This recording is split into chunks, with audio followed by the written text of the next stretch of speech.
Pero yung father nyo kasama pa rin. Kasi sabi nyo before, your father would be helping also. Well, he is welcome. He is a lawyer.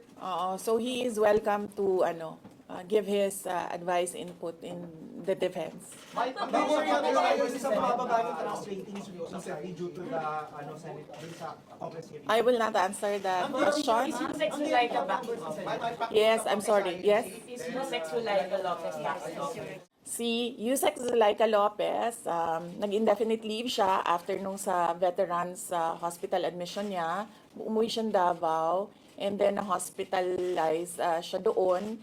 And then sabi ng doctors niya, we will discharge you but you have to come back ngayon ata, February, for further tests. And then bumalik siya for one day dito. Noong January, bumalik siya for one day dito sa Office of the Vice President and she said na mag-leave siya for 2 months. And then I said yes, take the time that you need for your health. And then after a week, bumalik siya. Noong January, after a week, bumalik siya dito and then she said hindi ako mag-leave. So sabi ko, okay, welcome back. Ma'am, Kamusta kamusta po sa INC? Meron ba pakikipag-usap kayo sa INC? Dahil sila po yung nag-rally against para wag ituloy yung impeachment.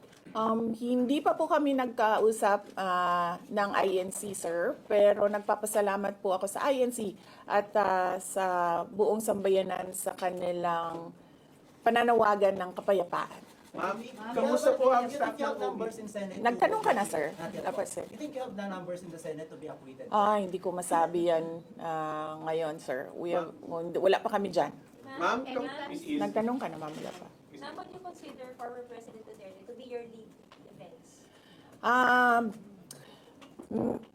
He will, maybe if he wants to, he can be part of the defense team. But because of his age and because of rigorous preparations in an impeachment case, baka sabihin ko sa kanya na wag na lang siyang mag-lead dahil medyo may edad na si former President Rodrigo Duterte. Ma'am? He's already 80 years old this ma'am, year. kamusta po ang staff ng OVP after they heard about the impeachment po, ma'am? Ano po naramdaman po nila na when you were impeached by the House? Ano po naramdaman ng staff ng OVP in general?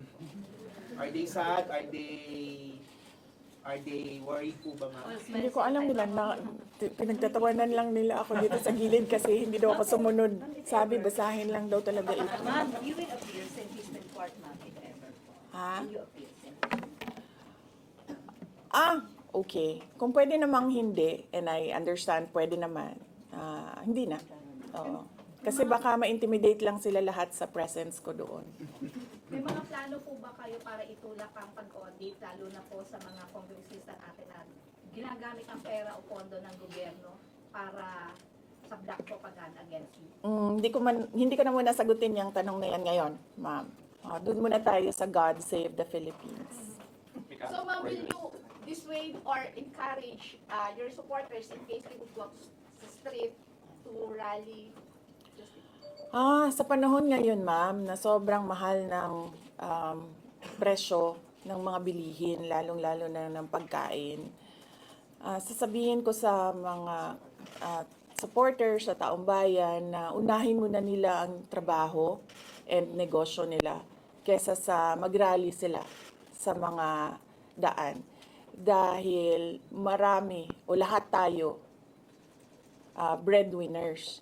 So, merong mga bata or merong mga kapamilya na nagdidepende sa atin. At tayo naman ang social media capital ng buong mundo. Kung gusto talaga nilang magsalita at tumulong, doon na lang sila sa social media kung saan nakakatrabaho pa rin sila. Pero nagagawa nila kung ano yung nararamdaman nila na gusto nilang gawin. At yun ay magsalita at marinig sila ng taong bayan at ng mundo. Sabi ninyo, hindi niyo pa masabi if you have enough numbers in the Senate for an acquittal.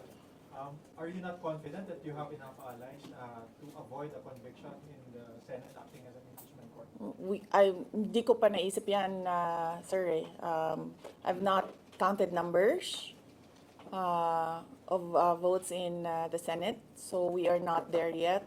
We are still, the legal team is still in the preparation of the defense and what we will do moving forward. Ma'am, do you feel betrayed? Maraming mga congressmen from Mindanao voted yes. 70%. Sorry for I mean, Ah, how do you feel about it? Ang daming Do I taga-Mindanao. feel betrayed? How do you feel ang daming taga-Mindanao na Actu- congressmen? Actually, ma'am, wala akong feelings. Wala akong feelings about it. Kasi, kung napapansin nyo, wala naman kasi talaga akong barkada na politiko. I don't join their circles. But we are friends. Yes. But kung ninong at ninang lang ng mga anak, walang ninong at ninang na politiko ang mga anak ko. Oo. Maliban kay Stonefish, dahil nandoon si former President Erap Estrada. So, I don't move in the circle of politicians. Kaibigan, yes. But to say that meron akong close relationship, personal relationship with them, wala naman. Kaya siguro, ganyan din siguro kadali sa kanila ang magdesisyon about the impeachment. Kasi wala naman talagang something that is worthwhile sa aming pagiging magkaibigan. Last question. Ma'am, last on impeachment. Nagkaroon po ba kayo ng prior information na may impeach kayo sa House under last session day? Or may nag-PM ba sa inyo? Naka-receive po ba kayo or may nag-tip sa inyo? Yes. Oo. Si JC. Si JC. Hindi siya natulog. Sabi ko sa kanya, matulog ka na, JC, kasi ang mangyayari ay mangyayari kay sera-sera. Diba? Ma'am, comment nyo lang po, ma'am. Alam ko matagal na ito, but the QC Prosecutor's Office ibinasura yung patong-patong na kaso against you. Yes. What was your initial reaction about that? And second po, any updates sa security details natin, ma'am? Tuloy po ba yung pag-hire po natin ng private security? Hindi ko nasasagutin yan, ha? Dun lang tayo sa God Save the Philippines. Ma'am, Okay. last na lang po ma'am from my end. Ma'am, you said God save the Philippines. Gaano na po kalala ang problema ng Pilipinas ever since na nagkaroon ng issue na ito?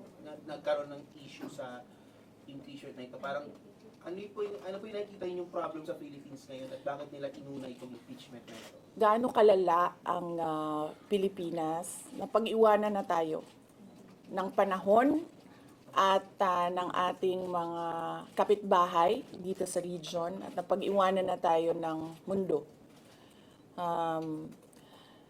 Malala siya since na nagkaroon ako ng understanding. Kasi 1990s, tapos 1990s, magulo. Well, sa amin, magulo, sa Mindanao. And then, ngayon, nagbabadya ang gulo sa Mindanao. So, parang wala namang nagbago. So, malala.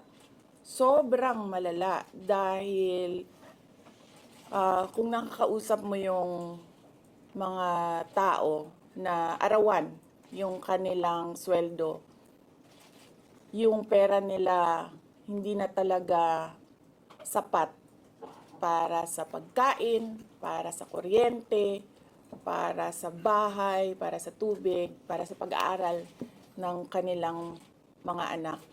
At kung basehan natin yung pag-alis ng mga Pilipino sa sarili nilang bansa ay sobrang malala dahil sobrang dami ng ating mga kababayan ang pumupunta, nakikipagsapalaran sa ibang bansa dahil wala silang makita na pag-asa, wala silang makita na oportunidad dito sa ating bayan. Kaya